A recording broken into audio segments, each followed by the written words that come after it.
Malengke muna tayo. Nasa Maypaho, Caloocan Market ngayon si Edwin Duque, RH23. Edwin. May butag Kuya Gigel, may good news na sa ating mga nabibili dahil tuloy-tuloy yung pagbulusok ng presyo ng gulay dito sa Maypaho sa Caloocan. Wala nang 300 na palaya Kuya Gigel, makakapili ka na ngayon ng 170 hanggang 210. Habang itong kalabasa na naging 70 kamakailan, ngayon ay makakabili ka ng 50 pesos. Ay sa mga tindor, balik na yung mga presyo dahil napektuhan sila nung nakarang bagyo, pero ngayon ay nakakain na rin at dumarating na yung maganda na supply mula sa iba't ibang mga probinsya. Sa kamatis, meron na 40 to 50 pesos bawat kilo. At labanos ko yung gel, merong 90 to 100 mula sa dating 150. Ang talong naman ay 140 hanggang 160. Dati pumalo ito ng 200 to 300 pesos. Ang luya ay nasa 180 pesos. 160 sa sibuyas, sa bawang naman 140 hanggang 150. Sa yote 50 hanggang 60 pesos. Sa repolyo ay bumaba na rin. Naging 140 na mula sa dating 170.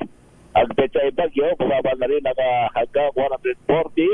Ang pechay Tagalog ay 140, patatas 60 hanggang 80 pesos. Sa sining lapuyo, bumaba na rin ang 350 mula sa dating 400. Pero din ang sining panigang 280 hanggang 320.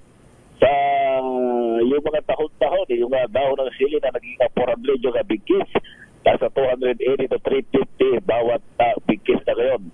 Sa Procole, nasa 230. Ang important, pag yung local ay 150 pesos. Yung bako pa 160. At yung mga prutas naman, sili ang itong lapagtan na saging, nasa 70 at 90 naman yung lakatan. Sa pakwan, merong 80 yung buong buo. Ang magkatama ng hinog, 80 pesos. Yung melon, 80 hanggang 100 pesos yung bawat isa. Sa presyo naman ng Grande Coin Gel, may good news din dahil yung manok pabibili ng meron ng 220. Habang yung baka nasa 440 to 500. Ang baboy 340.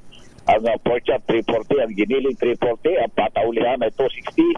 Ang pataunahan naman ay 320. Yung liempo na natiling 400 pesos yung bawat kilo. Sa bigas meron ng 32, 48 at ang pinakamataw 70 pesos hanggang 80 at yung balagkit naman merong 80 at merong 100 pesos bawat kilo.